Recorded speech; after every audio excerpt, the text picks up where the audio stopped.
Hi, Kevin Coop here, and this is FaceTime with the Content Guy. So I want to share with you an email that I got a few days ago that I found to be kind of interesting. It goes like this. I love most of everything on Morning Newsbeat, but your slavish devotion to Amazon.com is starting to gall me as a small business owner. Are you enjoying Amazon's long-term goal of world domination? In the last year, Amazon and Google Shopping have taken total control of the top of the fold section of Google search results. This has resulted for many online retailers of a loss in traffic approaching 50%, regardless of how good our organic search results are. Added to this is the fact that many retailers use Amazon as a way to violate MAP pricing rules by using the Amazon umbrella to undercut MAP pricing guidelines set by manufacturers.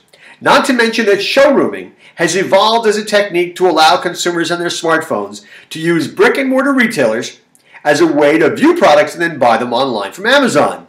Finally, Amazon, with their enormous shipping volume, can ship same or next day anywhere in the country for prices unobtainable by the average retailer. Small retailers are dropping like flies, and the internet is becoming one homogeneous platform. Not necessarily good for the consumer. Well, I get your point on this. You know, I don't think I have a slavish devotion to Amazon.com, but I certainly can understand why you might get that feeling from reading the things that I've written.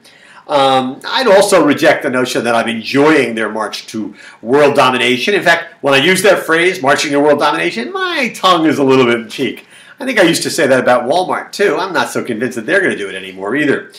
You know, but that said, you know, I write a lot about Amazon.com, and I certainly think that they are developing for themselves a long range of serious competitive advantages that put everybody else at a competitive disadvantage. I absolutely get that.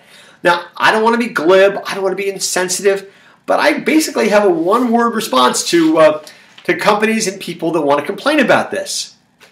And that word is tough. You know, Amazon isn't doing all these things because Jeff Bezos sold his soul to the devil like Robert Johnson. At least, I don't think he did. Amazon is doing these things because it figured out how to do something before everybody else figured out how to do it, or figured out how to do it better than everybody else figured out how to do it.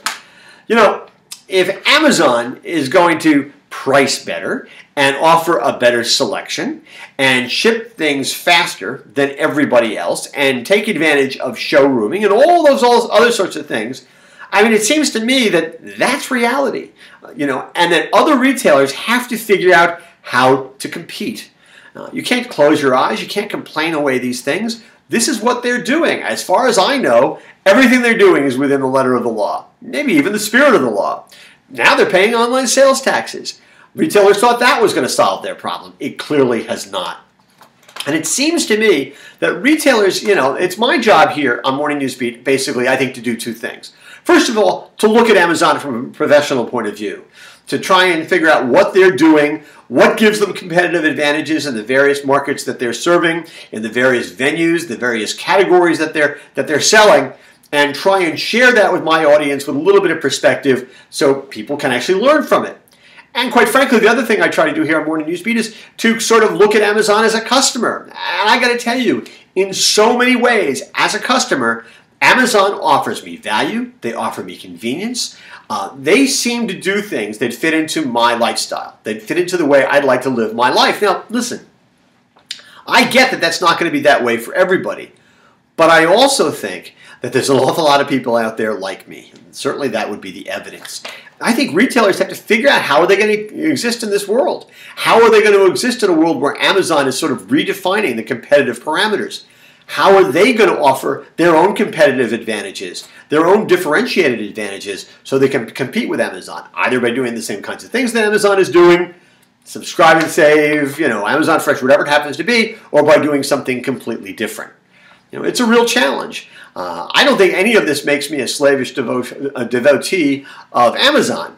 What I am a slavish devotee of, however, is really, really good retailing that's relevant and a great value for me That's what Amazon seems to offer me more often than not, and I think other retailers have to follow suit. Anyway, that is what is on my mind this Thursday morning, and as always, I want to hear what's on your mind.